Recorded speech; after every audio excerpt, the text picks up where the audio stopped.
La méditation de ce 10 février est intitulée « Un fondement sûr ». Car personne ne peut poser un autre fondement que celui qui a été posé, savoir Jésus-Christ. Or, si quelqu'un bâtit sur ce fondement avec de l'or, de l'argent, des pierres précieuses, du bois, du foin, du chaume, l'œuvre de chacun sera manifestée, car le jour la fera connaître, parce qu'elle se révélera dans le feu, et le feu éprouvera de quelle nature est l'œuvre de chacun. 1 Corinthiens 3, 11 à 13. De même que le feu révèle la différence entre l'or, l'argent, les pierres précieuses, le bois, le foin et le chaume, de même le jour du jugement révélera les caractères, mettant en lumière la différence entre ceux qui sont formés à la ressemblance du Christ et ceux qui le sont à l'image du cœur égoïste. Alors tout égoïsme, tout faux christianisme apparaîtra sous son vrai jour.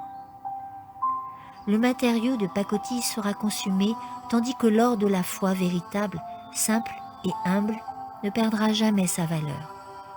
Il ne saurait être consumé, car il est impérissable. Nous pouvons tous être ce que nous choisissons d'être. Nous ne formons pas notre caractère en recevant une éducation. Nous ne formons pas notre caractère en amassant des richesses ou en gagnant les honneurs de ce monde.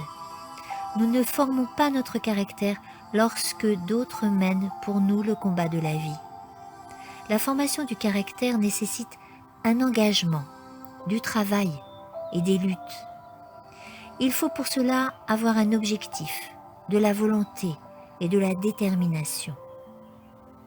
Il est nécessaire de produire des efforts constants pour forger un caractère approuvé par Dieu. Pour que notre nom soit noté dans le livre de la vie, nous devons continuellement résister aux puissances des ténèbres. N'est-il pas plus important que notre nom soit écrit dans ce livre et immortalisé parmi les anges du ciel, plutôt qu'il soit loué sur la terre entière? Pendant le temps de grâce qui nous est accordé, chacun d'entre nous bâtit un édifice qui sera examiné par le juge de toute la terre. Cet édifice est la formation de notre caractère. Tous les actes que nous accomplissons en sont les pierres. Toutes nos facultés sont sollicitées. Tous les coups qui sont portés le sont pour notre bien ou pour le mal. Les paroles inspirées par Dieu nous invitent à prêter attention à la façon dont nous bâtissons notre caractère, à nous assurer d'avoir un fondement sûr.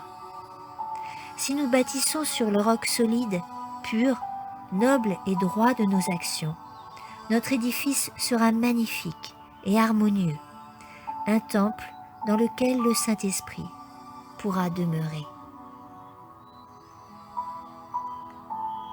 Amen.